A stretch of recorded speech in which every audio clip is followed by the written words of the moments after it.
Halo, assalamualaikum warahmatullahi wabarakatuh. Ananda bertemu kembali bersama Ibu di materi fisika kelas 11 tentang dinamika rotasi. Apa kabarnya Ananda? Semoga baik-baik saja. Nah, sebelum kita mulai, kita berdoa dulu. Nah, dinamika rotasi. Ananda tentu sering mengenal istilah rotasi. Apa yang Anda ketahui tentang rotasi? Ya, rotasi adalah gerak benda mengelilingi porosnya.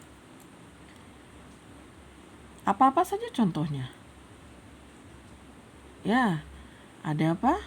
Ada gerak pintu yang didorong, ada jendela yang ditarik, ada jungkat-jungkit, ya, ada porosnya jungkat-jungkit di tengah itu. Nah, ya, jadi gerak rotasi adalah gerak benda mengelilingi porosnya atau pada porosnya. Nah, sekarang tujuan pembelajaran kita adalah melalui pembelajaran daring berbantuan video YouTube, peserta didik mampu memahami konsep torsi sehingga tercipta sikap jujur, disiplin, dan percaya diri. Sekarang momen gaya atau torsi. Apa itu momen gaya atau torsi? Momen gaya adalah sebuah besaran yang menyatakan besarnya gaya yang bekerja pada sebuah benda sehingga mengakibatkan benda tersebut berotasi. Ya, ini gerak benda ya, gerak rotasi. Sekarang kalau misalnya ini ada seorang anak tadi mendorong sebuah pintu, ya. Kalau kita lihat dia dari atas, maka akan terlihat seperti ini pintunya atau sebuah tiang bisa juga kita misalkan. Ya. Tiang tersebut diberikan gaya F. Ini gaya F ya. Kemudian ini porosnya. Kalau ini kita tekan, kita berikan gaya, apa yang terjadi pada tiang ini atau batang itu? Ya, kalau ini porosnya berarti ini tetap. Ini di tekan, diberikan gaya, maka ini akan berputar. Panjang dari poros ke gaya itu kita sebut dengan lengan gaya. Nah, besar torsinya adalah gaya cross R. Gaya cross R. Nah, maka torsi sama dengan momen gaya. Satuannya adalah Newton meter, sementara gaya satuannya Newton. Kemudian R adalah jarak gaya yang tegak lurus poros. Nah, jadi ini adalah lengan gaya namanya, atau ini juga bisa disebut dengan R. Pada kondisi ini, gaya tegak lurus dengan lengan gaya.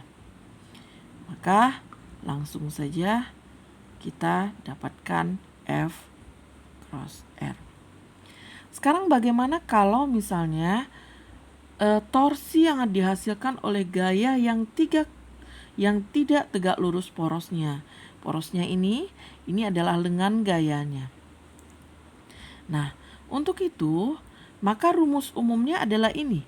Torsi sama dengan F cross R. Nah, caranya adalah F yang sudah kita dapatkan tadi, F yang sudah diberikan tadi, kita tarik gaya perpanjangannya, garis perpanjangan gaya. Ini.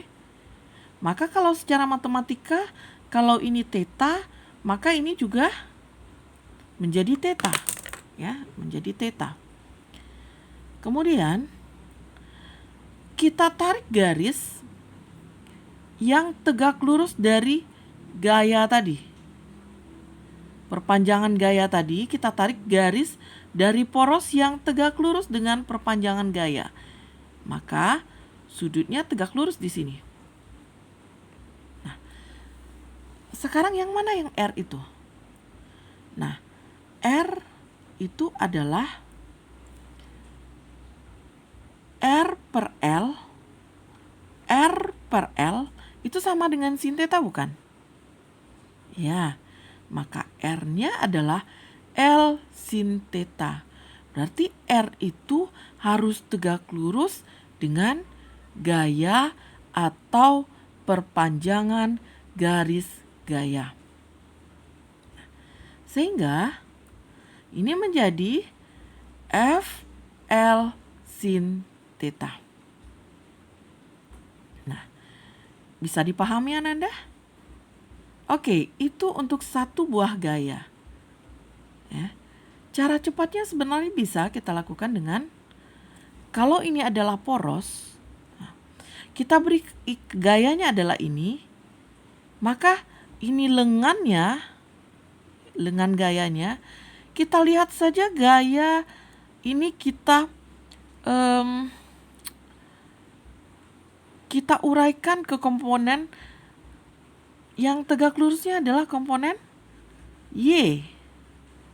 Ya, ini adalah Y.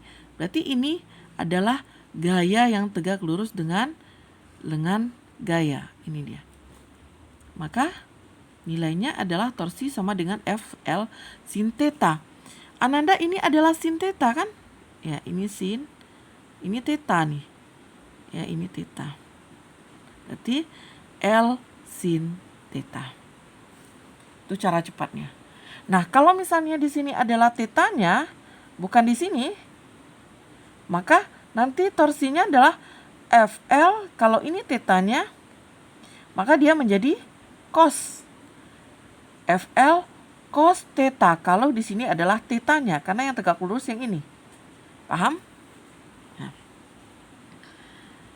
Nah, sekarang bagaimana dengan torsi oleh banyak gaya? Torsi oleh banyak gaya sama juga gampang dengan tadi. Yang pertama adalah kita lihat porosnya di mana. Dari batang ini, kalau ini adalah porosnya, titik ini adalah porosnya, maka torsinya adalah torsi 1 tambah torsi 2. Kemudian harus ada perjanjian tandanya adalah jika torsi bernilai positif, torsi bernilai positif jika gaya menyebabkan benda berputar searah jarum jam. Ini contohnya, kalau ini kita dorong, ya, ini porosnya, bagaimana perputaran daripada tiang, searah jarum jam atau berlawanan jarum jam? Jika dia searah jarum jam, maka dia positif. Ini kalau diputar, pasti dia akan berputar searah jarum jam. Maka nanti nilai torsi 1 akan bernilai positif. Nah, ini contohnya. Langsung saja kita ke contoh. Gaya bekerja pada batang seperti gambar berikut. Jika panjang AB adalah 1 meter, BC adalah 2 meter, dan CD adalah 3 meter, dan batang berputar dengan poros C. Tentukan besar momen gaya yang bekerja pada batang. Maka torsi 1 adalah F1 kali 3 meter. Kita lihat ini sudah tegak lurus. Ya, langsung saja kita cari F1 kali jarak porosnya ke sini berapa? 3 meter. Tinggal dikalikan saja, nilainya positif. Kenapa positif? Karena kalau ini kita dorong, maka dia menghasilkan gaya positif. Menghasilkan gerak perputarannya searah jarum jam. Maka torsinya bernilai positif. Next. Kemudian untuk torsi oleh gaya kedua. Ananda, cara cepatnya tadi kan kita tinggal tarik aja gaya ke sini ya. Ya. Berarti ini adalah torsi 2 sama dengan ini sudut di depan kan, di depan sudut. Maka F2 menjadi L sin theta. Sin 30.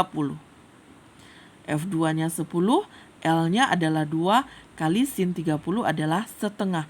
Sekarang Ananda, kalau gayanya di sini tadi yang kita ambil tegak lurus dengan gaya, kalau ini kita tarik, bagaimana dengan perputaran batang?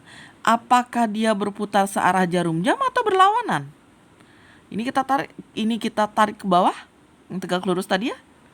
Iya, dia akan berputar berlawanan jarum jam, maka dia bernilai negatif.